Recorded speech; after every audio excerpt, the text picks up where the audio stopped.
We've been in for 785 days consecutive deployment, even right now, even this very minute, this very minute, I'm actually about to do one of those all-night missions. So, no question, but blessings from you and love from Germany. Well, thank you. I thank you for that blessing as well from Germany. I'll tell you that, here's a question. Can you be Israeli and not Jewish? Some people were asking. Questions about identity and faith. We have some questions coming in that people are writing on many different ways. It's not just here on the chat. There's many different ways people are asking questions. Can you be Israeli and not Jewish? Well, I'm going to start by answering that question from the audience. And I see there's also a question, how are we feeling? What is the morale of the IDF so far after 785 days? Very good question too. So let me start with the first question. I'll start with Mani and then I'll get to the next one. How is the morale of the IDF so far? Well, let me tell you what is. I could speak for myself and for many others. I'll tell you, when they get the calls from their wives and kids and they're not able to be home for the weekend, they're not able to be home. Now, I've been able to be home quite a bit. Blessings from Poland. Well, good to see you. Saloska. Yeah, let me just tell you that for me, when I hear other people's phone calls and they talk to their family and they're not able to be home and they're out in the rain. Right now it's raining and I'm going to be all night. I'll be up all night in missions myself. Switch these clothes out and I'm going to be unable to sleep all night. So, how is that to miss a few nights sleep? I don't know if you've ever missed a few nights sleep in your week, every week. You don't feel so good. Maybe you sleep a tiny bit. Maybe you sleep out in a rain tent or with rain, or out in an abandoned building and it's very, very cold. Sometimes you may not have a sleeping bag to cover you. It's quite intense. It is quite intense. You have to really have determination of the Lord, determination of the God of Israel. Let me tell you that. But so the morale, I'll tell you what, is people are tired. I'll just be honest, is people feel very fatigued, tired. Businesses, of course, are closed for a lot of people. Their restaurants have been closed. Now, there's some who have opened. If you come to Israel, you'll come on my annual tour, maybe you'll come, every year we have a tour. Maybe you'll come on our special new VIP adventures. I don't know what you'll be able to attend. Maybe you'll just come as a volunteer in one of the two charities that I run. You probably know that I have two charities. One of those is, I can make it brighter if you guys like, if it's better if the light's a little brighter. Haha. Yeah, so maybe here's best like this. But, and good to see you from South Africa. I know David Neville Griffiths. I know that there are people that support from South Africa, and I know that there are those who also stand against Israel, but there are those who stand with Israel, and I know you're one of those who, the Griffiths family, stands strong for Israel, and I thank you for that. See, this is live, and good to see you, Juliet, as well. It's good to see you. Where are you from, Juliet? I don't know, but Juliet Maley is here as well as many others. So just to finish answering the question is that the morale is very strong because we believe in one another. We believe it's not like you're in a country where you have many, many people that can stand and defend Israel from the violent jihadism in Syria, in Lebanon, in Yemen, in Iran, in Gaza. You don't have many people. We all need to stand up and we need to be able to defend Israel together. Even if it means not sleeping all night, even if it means going into the rain, in the rain, and you're going to be out. I'm going to be out there. I don't have umbrellas in the army. You don't have umbrellas, okay? So, now Faith Wood Thomas, it's good to see you as well. Now, to answer you also, someone says, can you be Israeli and not Jewish? Absolutely. Many of my friends they could be Circassian. They could be Bedouin. I have friends who are Druze. You maybe know my friend Mansour. Shout out to Mansour. Maybe he's on. Mansour Ashkar is a childhood friend. He's a YouTuber, but he's another Israeli. He's not Jewish. There are also many different Christian types. Coptic Christians. I don't know if you know what Maronite Christians are. There's a whole bunch of different types. There's the Eastern Orthodox. There's the Catholics. There's the Church of the Redeemer. The German Christians. What do they call those? The Romanian Orthodox, Greek Orthodox, Russian Orthodox.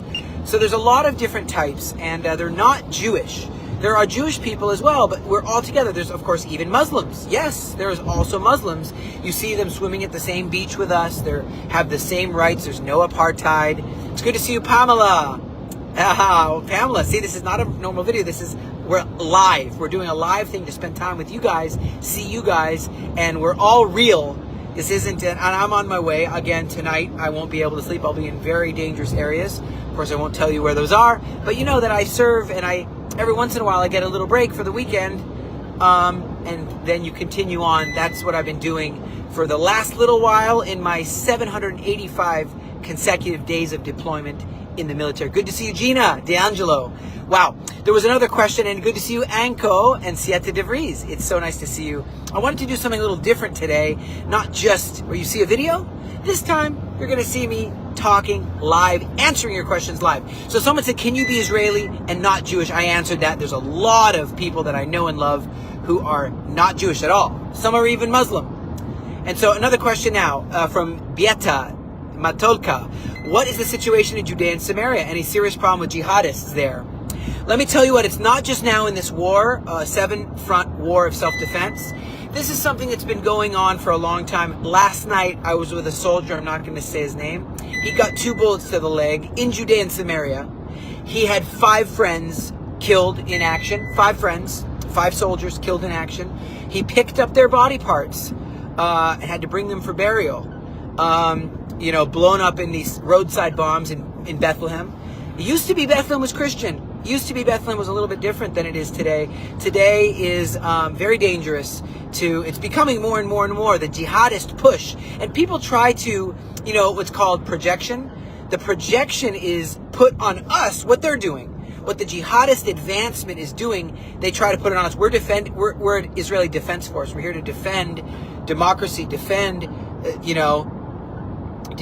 our way of life.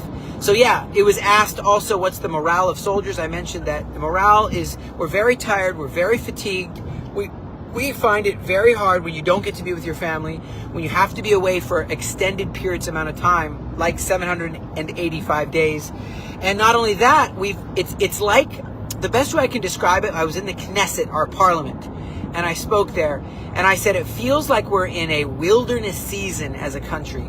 A wilderness season. What does that mean? It means that, good to see you, Pat Taylor. Good to see you, Aneta Salozka. Very nice to see you, Pat. These guys and women are heroes. They are people who've stood with Israel for many, many years and stand strong for truth in a time of many lies. And thank you for sharing this video, everybody who can. You can go down there and just click share to any groups you want so people will be able to join and know that it's live and it's a little different than the normal videos. You can just click share to a group. It's great if you can do that. Now, another thing is that when it feels like a wilderness season. Any questions you have, write them in the thing. I'll address your questions. Just write them in the chat. You just click message and write your question, and I'll answer it. That's what I want to do. I want to have time with you, with David Griffiths and these great people and Gina, who are great people who just stand with the Bible, stand with real history, and stand with freedom and democracy and everything that we believe in as the West. We are all part of the West. We just happen to be the shield of democracy right here in the Middle East. It's not, you guys are far away in Australia and Finland and Iceland and Norway and there's Tamara watching. So now I'm just going to answer you this. It feels like a wilderness season. Here, a question just came in. How do you manage life with everything happening around you? And good to see you, Pat Taylor, again. So how do you manage life with everything going on around you? Well, when it's a 7-front war, and it's really actually an 8-front war, and you can see that on the Real Israel podcast. I don't know if you've been able to watch the Real Israel podcast, if you've been able to share that with friends. It's true that you have these are real people with real lives, and when you have to go to funeral after funeral after funeral of loved ones who were murdered only because they're Jewish. That's the only reason why they were massacred and continue to be shot at, hit by missiles. Our secretary in the charity, her sister was blown up with a missile from Hezbollah.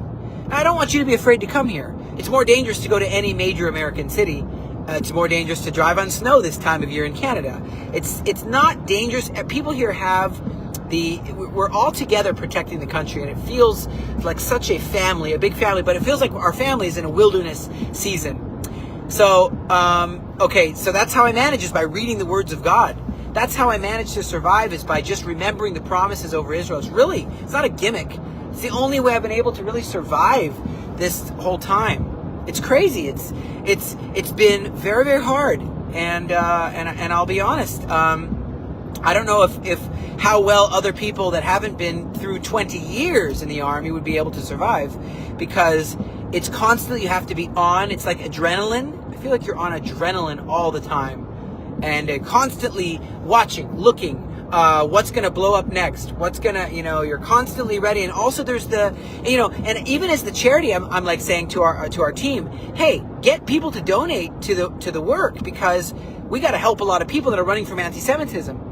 Got to be able to put more videos to the people so they know that anti-Semitism's a real thing.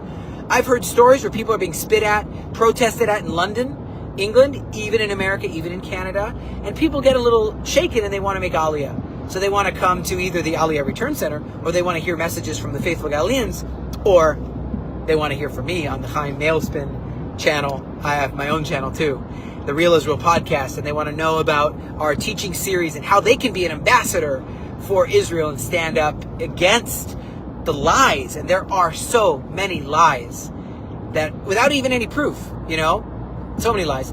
But is it true that, I'm going to read a question right now. Is it true that Jewish people cannot own property in Judea and Samaria? Blessings from Arizona. Well, yeah, the truth is that under the Jordanian law, it's considered disputed territory. There have been people who have taken initiative to settle in Judea and Samaria, but there isn't a municipality for anyone, not Arabs or Jews. There isn't a proper municipality. In your country, you go to a municipality, in Israel too, you go to your local municipality and you say, what lands are for sale? Who are the owners? Who's the registered owners? There isn't a registered owner of what was once Turkish land, then became British. It was Israel a long time ago, but then it was Turkish owned. Turkey. Okay, the Ottoman Turks. Then you have Britain, Great Britain, the Queen. God save the Queen. God save the King. King Charles. Jolly good. That was probably not a really good accent. But the point is they ran things over here. Would you care for a spot of tea, sir? I'm entertaining myself. I would like a spot of tea in this cold weather here.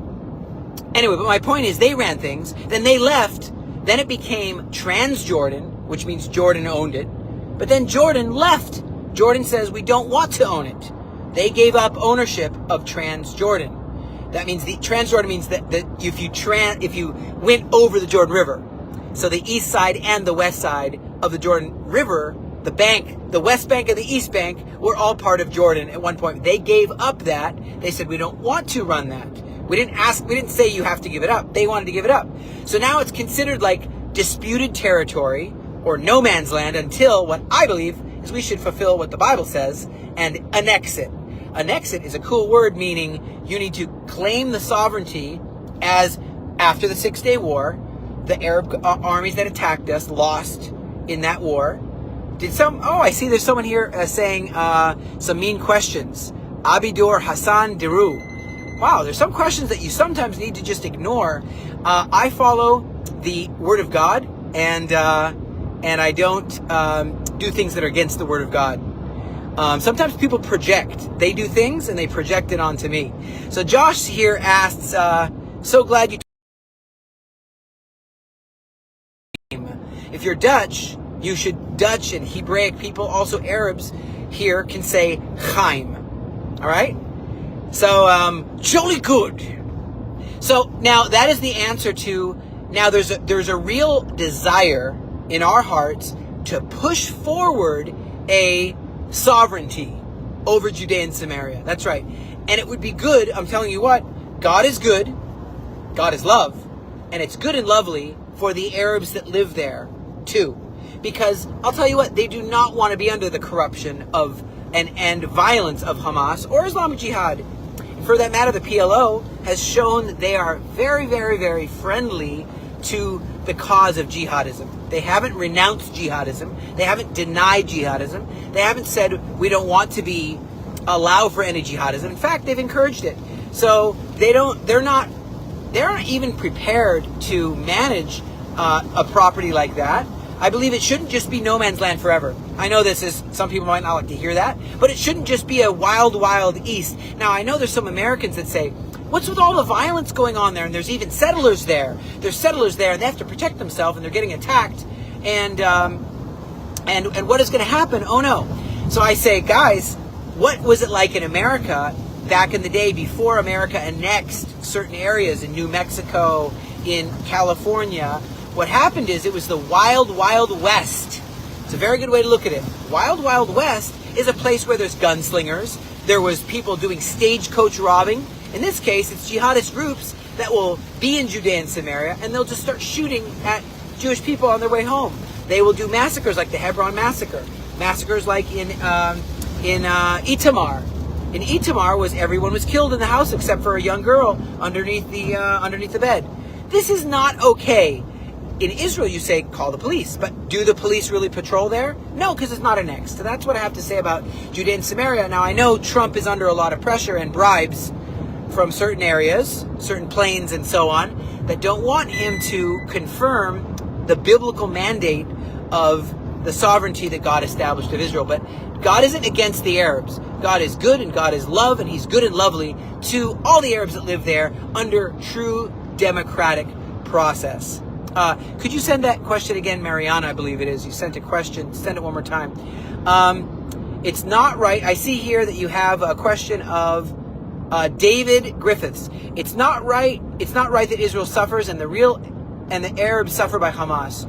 Jihadism is terrorism. You're absolutely right. Your question is, David, the question is this: a lot of people see you as devils. They see, and I know it's untrue. Demonic theology is like replacement theology, is saying that even in South Africa, yes, they've bought into a lie. You know, in 9/11, did you have in 9/11 in America when the Twin Towers were destroyed by the Al-Qaeda extremist group, was this because the wealthy Osama bin Laden, very, very wealthy, were they mistreated somehow by America? The wealthy bin Laden family, is that why they had to? They just had to stand up against America because they were so wealthy and so well. Were they mistreated somehow? And that's why they just had to, as part of resistance. Everything's allowed when you do resistance, even killing thousands of Americans and destroying the Twin Towers, right? They would want, the brainwashing would almost want you to say that. No, we weren't in Iraq. And neither was America in Iraq or Afghanistan at that time. They did it because of the teaching, the jihadist teaching of Al-Qaeda. That's why Osama bin Laden did it. Not because they were mistreated, because they have a conquesting ideology to conquest all the world. So if that is a very, very, very, very wrong and evil ideology to try to attack peace-loving Westerners in New York who are in their office buildings and kill them all. That is demonic. That is demonic to be like that. And I pray, we should always pray that our brothers and sisters, sons of Abraham, would be able to change their heart. A question came in. I know someone who's not doing well.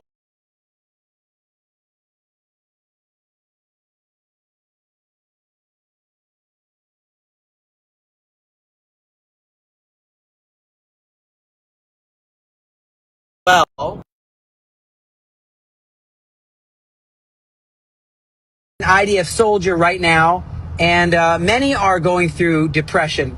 But what you got to do is you got to declare the promises of God, because we know that Israel's on the side of truth, and truth wins, no matter how much people lie. And they can be millions and millions of people telling lies about Israel. In the end, the truth prevails. The truth will set you free. The sooner people will stand up for what's true, the sooner they'll understand what freedom looks like. Now, Christians are saying, is another question. Christians are saying that Israel isn't the Israel of the Bible because of the Rothschilds' involvement.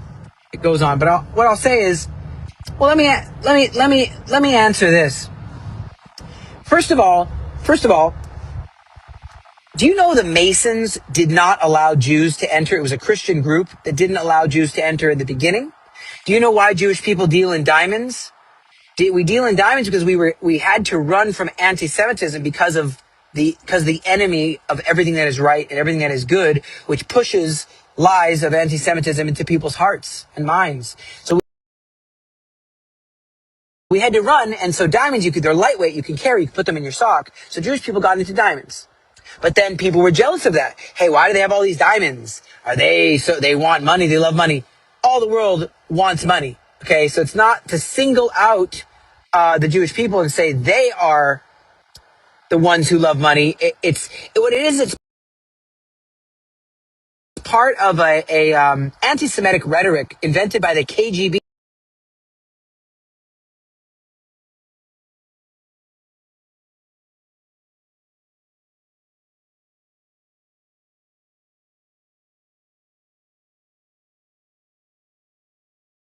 in Russia. There's a thing called the elders of the protocols of Zion. Those are not our protocols. No Jewish person wrote that. That is actually based on Russian poetry, and they brought it and some bad stories. And instead of making the villain who it was in their stories, they decided to make Israel the villain. And the KGB pushed this book called The Elders, the Protocols of the Elders of Zion, and it's from Russian KGB, just so you know. And that continued to be spread. And guess what? It's still being spread today, if you could believe this. Even today, people are believing that there's some Jewish cabal. Now, you look at banking. The Rothschilds were bankers. To answer your question, the Rothschilds were bankers, yes. Do you know that nobody forces you to bank in a bank? If you don't like the bank, you go to another bank. Okay? Why were Jewish people good bankers? Because they were honest. Because the Torah, the Bible, tells us to be honest.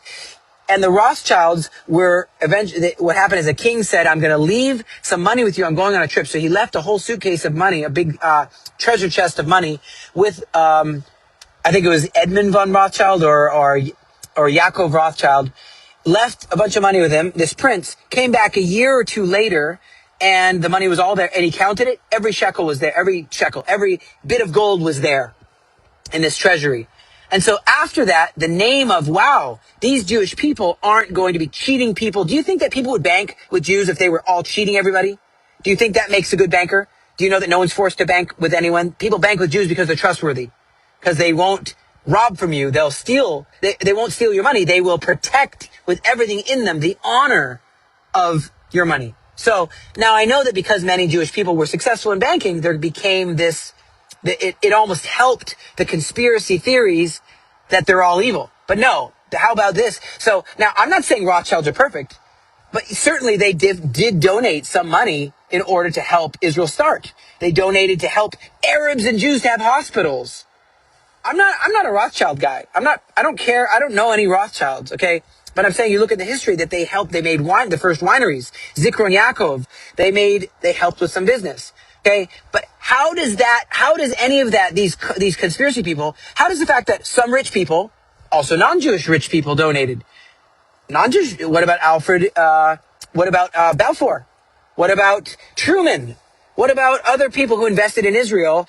Okay, does that mean that they're evil now too? You know, you gotta be able to look and say, anyone who invests in Israel is evil? These lies, I cast them out. Stop saying these lies. Those are total lies. If anything, the Bible says they're blessed for investing in Israel. So that's actually what the Bible says. If they will stand with the Jewish people in Genesis chapter 12, verse 3, it actually not just talking about Abraham. You see this throughout the Bible, unlike what Senator Ted Cruz didn't know that one location in the Bible. But you look throughout the Bible, and it's reconfirmed that the people of Israel who continued after Abraham, the same quote continues. Look at Balaam. Look in the book of Numbers. He says, curse this people. And he does the exact quote. He says in, Numbers 25? I can only bless. The Lord desires, God, the God of the whole universe, not just the God of Israel. He's the God of everybody. God of Abraham, Isaac, Jacob, the God of everybody, chooses to bless Israel. I cannot curse them, said Balaam. That's just one example. There's many throughout the Bible that the same people continued, crossed through the Red Sea, and so on. Okay, so there's another question. That was a little bit of a long answer to the one question there, but here's another question. Christians are saying Israel... Oh, no, I answered Pamela. That was a long answer for you, Pamela. I hope you liked it. I can do a lot more. Lolly Rios said, what's going on in Gaza? Well, I've been in Gaza, right, for 785 days. That's a long time. And Lebanon as well. So Gaza essentially is my second home. And there's definitely more than in Gaza. More than in Lebanon. In Gaza, there's a darkness. And I mean like a brainwash that's so, this is to answer you, Lolly Rios. Where are you from, Lolly? There's a darkness there where there's a brainwash that they've been reading Mein Kampf, which is a very bad man, wrote a very bad book. And he's not the only one who wrote a book. There's others who wrote a book called The Jewish Question. There's others who wrote, like I said, the KGB started this book, which is very equally as bad, called The Protocols of the Elders of Zion. This is a fabricated book, and it's proven. I'm not just saying that, it's proven. I don't have time to right now go into all the proofs. Come to our Ambassador Academy, and I will go over facts and show you. But my point is, what's going on in Gaza is people are very brainwashed, but they are at a place where they're done with the murderous. Here's a statement for you. The army, the Israel Defense Force, emphasis on the word defense. Right now, I think we should be more of an offensive force because we've just been reacting. We need to say, no, you will stop before it shoots us, not after we get shot. Just defending is what we've been doing, but we need to start being more offensive. It's too much with just the defense. But here's what it is we do more to protect and help Gazans than Hamas. The IDF does more for Gazans than Hamas. You don't hear that on CNN. Hamas is busy stealing from them. Hamas is busy shooting them in the street. Hamas is busy torturing them. Hamas is, are you a traitor? Did you ever say something pro-Israel? Dead. They're misusing hospitals, misusing mosques, misusing churches, taking the tunnels, digging tunnels, not to protect any Gazan, not to help any Gazan, to help themselves, to help their own evil agenda, which is a murderous agenda, which is a genocidal agenda. If I wasn't stopping them, they would do genocide on all of our people. If I wasn't stopping them, and me and others like me, they would do a genocide. They would, just like they did on the 7th of October, women, children, babies, Holocaust survivors, either they're dragged into tunnels or dragged to their death or tortured or have, genitalia cut off, arms cut off, literal babies. This is real. This isn't propaganda here. Look at the videos. Look at their own videos. I could actually share a screen. I know I can't with this Facebook Live, but if I was doing a Zoom, I could share a screen and show you videos of, it would get the Facebook blocked, but I could show you babies and I could show you people getting their heads chopped off by this ideology, by this, evil thing. So what's going on in Gaza? Some people are getting tired of it. Some people are seeing how they're getting robbed and getting starved, not because we didn't send in 600 trucks a day. I've seen truck after truck after truck, and some of it comes from Qatar, some of it comes from Saudi Arabia, some of it comes from Canada, America, some UN, all kinds of different aid organizations, all different kinds of organizations there have on the box. They'll have their picture. I see it. But they're getting tired of it. The Gazans are getting tired of the destruction that the Hamas brought on their people by their massacre. And not only their massacre, continuing to hold the hostages. So we have to keep looking for them. We have to also stop them from having these towers of that they can shoot from, and that they are shooting from. They have to take down these buildings which are used. We've had to level Gaza pretty much. They use any opportunity they can. So the destruction brought on by Hamas, a lot of Gazans are tired of it. They don't say that a lot because they'll get killed by their own people. So I hope that answers you, Lolly. A little bit long answer. But Faith Wood, good to see you. Faith Wood Thomas. Tammy says, God can even use evil people to accomplish his purpose and will on the earth. You know what? I like to say the mask has come off. Before this, you didn't really know. You had people like American President Obama saying, it's all the same. There's Christianity, there's Judaism, there's Islam. It's all the same. And, you got to just respect everybody. Well, I will never respect a jihadist. I will never respect a jihadist who's committed to murdering my family just because they're Jewish. Can't respect that. I will never respect that. It's not allowed. And they need to surrender that and to change their ways. I made a song called Gaza City Changed Their Ways.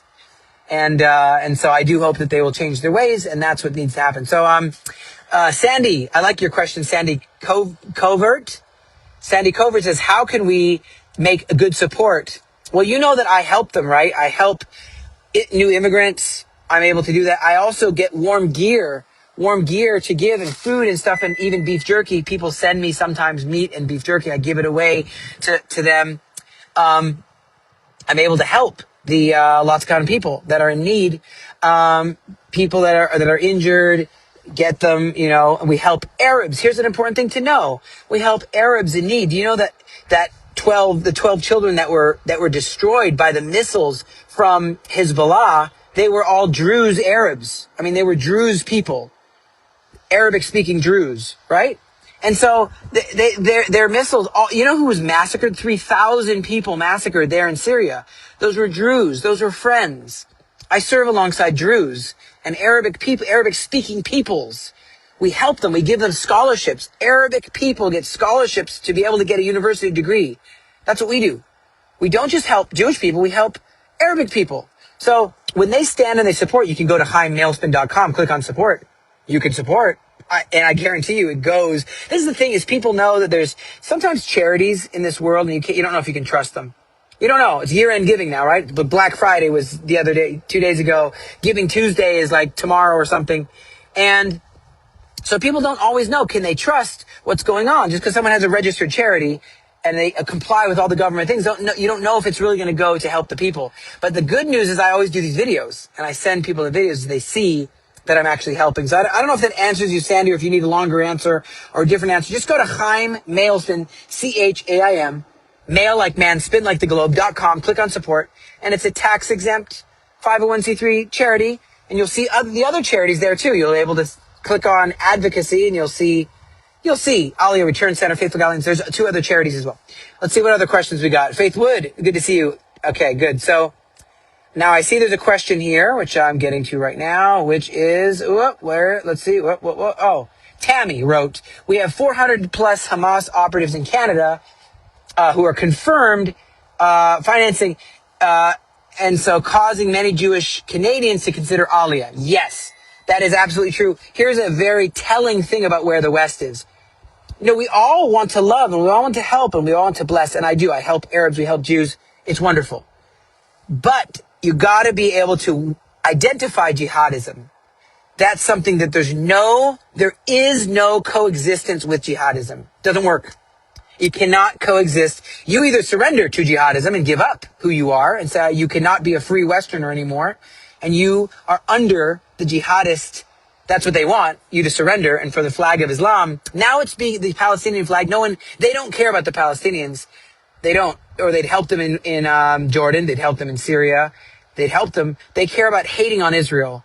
All these people. So it's really a just topple the West flag. When you see a Palestinian flag flying, they don't care about Palestinians. Know that. You need to know that. It's just destabilize the West, take over, dominate the West, either subjugate. The word is subjugate the West, infiltrate the West, and subjugate them. That is what that flag means. I mean, if they wanted to help the Palestinians, why aren't they helping them in Syria? Why aren't they helping them in Jordan? Why didn't they help them in Gaza before this? Why did they allow Hamas to destroy and to take over and to do what they did, to massacre good people, and they don't care about the future. Where's the committed money to even rebuild Gaza? Why are they not willing to, it's maybe while it's a trending thing, people want to be trendy, so they'll try to be trendy and to try to get views and likes, but their heart they want to take over the West. They want to subjugate the West and to infiltrate and to dominate the West. And that's the, when people want to be a good Christian, they want to be more like Yeshua, who was a Galilean rabbi, Jewish Galilean rabbi. And they want to be more like him and be self-sacrificing and loving and forgiving and kind. But when people want to be more jihadist, they try to be more warlord-like. They want to be more like a warlord. So here's a very telling example of where the West stands today. If you know or you don't know, I'll tell you. The West now, when Iran was bombing us like crazy. Buildings were being destroyed. I walked through the rubble in Bat Yam, our city. I walked through the rubble in Ramat Gan. the financial district got hit very, very bad. I mean, millions and millions and millions in damage. I walked through Beersheba where the missiles hit. I walked through Tel Aviv where the missiles hit. I walked through Holon where the missiles hit. Destruction. It wasn't the whole town, the whole city destroyed, but I'm talking neighborhoods leveled, all the windows gone in entire neighborhoods, right? Very scary. Maybe some of that you didn't see on the news. Maybe some you did. Not so many people were even injured because the bomb shelters really did help a lot of people. Hardly that many people died. You know, what was it? 14? I don't remember exactly how many total died. Not that many. My point was, when that was happening, the evil Sith Lords, I call them, in Iran, the IRGC decided to flee because they knew there was going to be a retaliation from America, from Israel. They do that to us, there's going to be a retaliation. We didn't go attack them. They attacked us. And then we had to take out their nuclear program. So where did they run to? Did they go to Qatar? Did they go to Saudi Arabia? Did they go to Jordan? Did they go to Syria? Did they go to... Where did they go to? They went to Canada. Hundreds and hundreds of IRGC Iranian operatives who were instigating the attacks on Israel to destroy a democracy, to blow up, to level, to nuke a democracy. They went to Canada. Canada received them. So that just, I mean, it just shows you that the West is not very aware to what's going on. They're not very, maybe a little naive, not very united. You know who's united? The jihadists. They're united in purpose. The West is more like McDonald's. They're more like company related. The way the West works is like, there's a strong company. Maybe Charlie Kirk has some strength to bring his corporation high for a while. Or maybe there's another guy called, I don't know what, some other guy who brings his corporation high. But it's not like they're all united. Everyone just is united under their corporation. That's not like that though in jihadism. Everyone not about their, sure they have their own, there's so many. There's the PDFLP, the Democratic Liberation. There's the PLO, the Palestinian Liberation Organization. There is the Islamic Jihad. There's Jabhat al-Nusra. There's Boko Haram. There is Hamas, Hezbollah. It's endless. They're different, and they all want to fund their own organization, but in the end, they are united in purpose. Destroy Israel, destroy the West, subjugate the West. So that is something to know, is that Syria is really being used as a place that's been always like this because it connects between Iran and Lebanon. So they want to bring all their missiles through Syria. They really, really want to do that to our borders to just shoot us easier instead of so far away and they might miss. That's what they want to do. So Aliyah is going to happen. It's prophesied. It's prophesied. It might be 2026. 2026 might be the year of the greatest Aliyah, and I got to be ready for this. I got to be able to welcome them. That means jobs, food, training. I do job training. We have factories that we put them in. Once they train up how to do soldering, we give them housing, free housing. Don't forget, we help Arabs too. It's important. Local Arabs that are struggling because of the war. And there's millions. There's technically about 26 million Jewish people if you count through the father or mother. Not just through the father or mother. And so they all are going to make Aliyah because, Hitler would have killed them. That's the Nuremberg laws said if they have a father or mother, they would be killed by Nazi Germany. And so those people might think, and this, I'm not trying to be fearmonger. I'm not a fearmonger. I'm just looking at the facts. People might think I'm a Hollywood Jewish person. I'm a very secular Hollywood Jewish person. I'm not part of, I don't even like Israel. Guess what? They're going to be persecuted as well. Now it's kind of more the time of, you remember when Joseph Goebbels, the propaganda minister of Hitler, he spent 4 years just saying, Jews are just like mice. You could just kill them. They're like rodents. They're not even human. You could just take all their stuff. You could just kill them. Just saying these things again and again and again and again and again and again. And he said, if you say a lie long enough, people will believe it eventually. They're not even human. They're not Germans. They're Jews. They're not Germans. They might say they're not Americans. They're Jews. They might say that, So, yeah, it's really true that we might have to welcome millions and millions. This whole country only has 7 million Jews and some Arabs that live here too. So a total of 10 million people. And then you're going to have to welcome 26 million or so to make Aliyah. Okay, next question. I hope that answers your question. I'm going to go now to, let's see, wide range of activities in Canada. Yeah, Canada and America. You got to be careful. Okay, Tammy writes, Hezbollah's financial operations are connected to both Canada's fentanyl crisis as well as the worsening car theft industry. Yeah, truth be told is, how do the Hezbollah get their money? They are drug dealers. They are the same as the cartel. But you don't have this response, do you? When Al-Qaeda bombed the Twin Towers, you didn't have everybody saying, go, yes, and walk down the main street of New York and say, go, Al-Qaeda, Al-Qaeda. 1, 2, 3, Al-Qaeda is me. 2, 3. You don't have all these chants, but you do have that about Hezbollah and Hamas.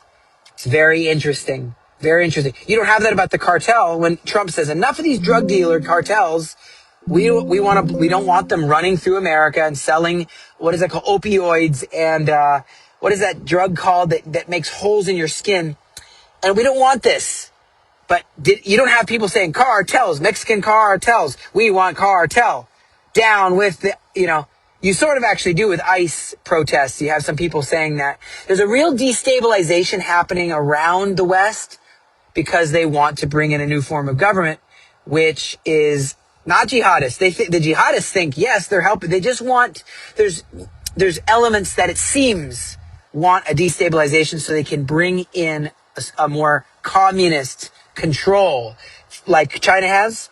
So full communist control, every citizen is marked, maybe chipped.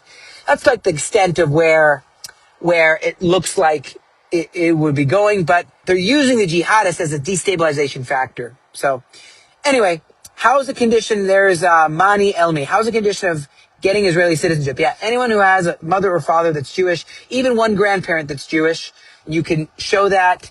We actually provide people counsel free of charge. Don't write me. Don't write me on Facebook. You got to write the email.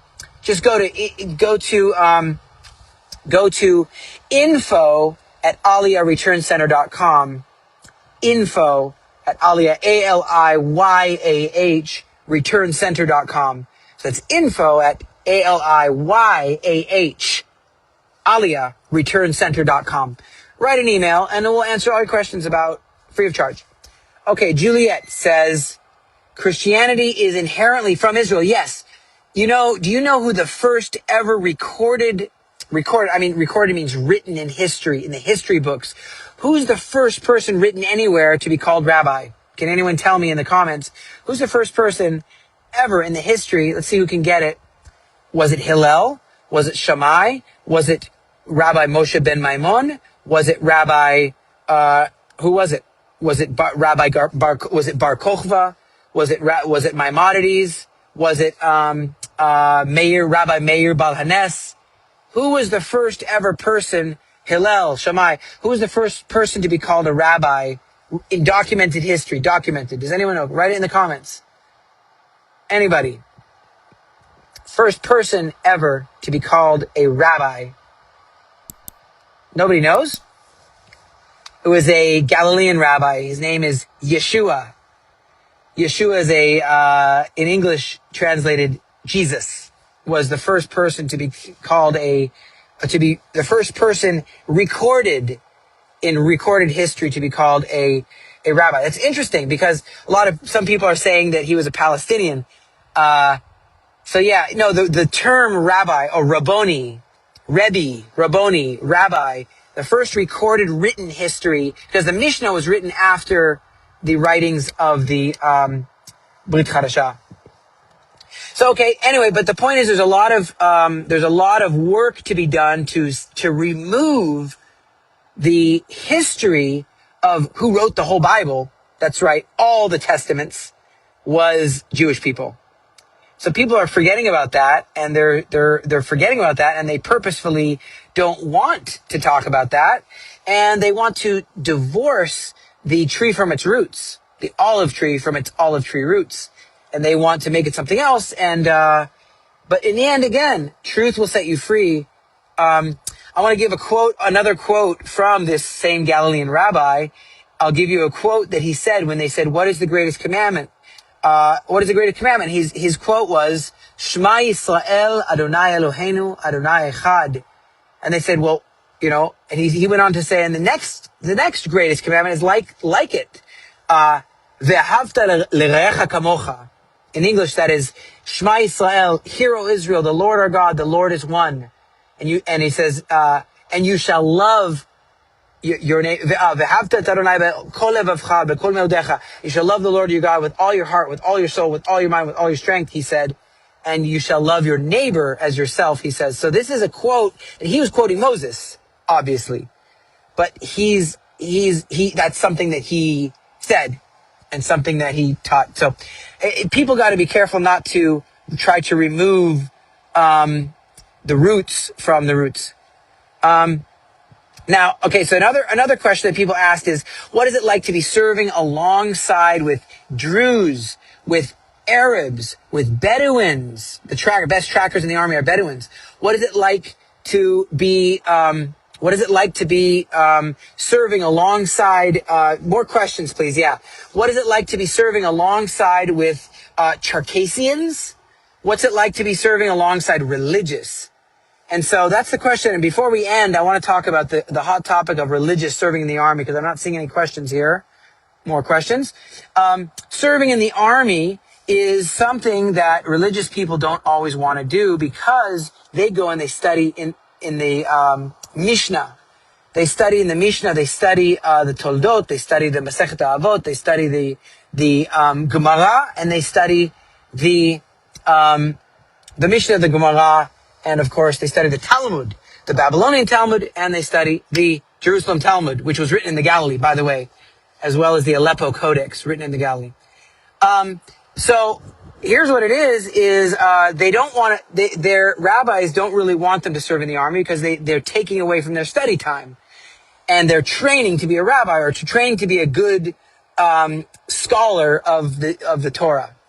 So it's a very hot topic that Israel's pushing for them to study in they're really pushing for them to be able to study in the thing. So it's become a very hot topic, but I'm encouraging you that there are some really, really good, they call them national service, and they go and they serve in national service. And there's others that say they're national traditional Jews, and they choose to serve in the army alongside me. So I'll have people with long curls here with a big old keep on their head, and they'll serve alongside me.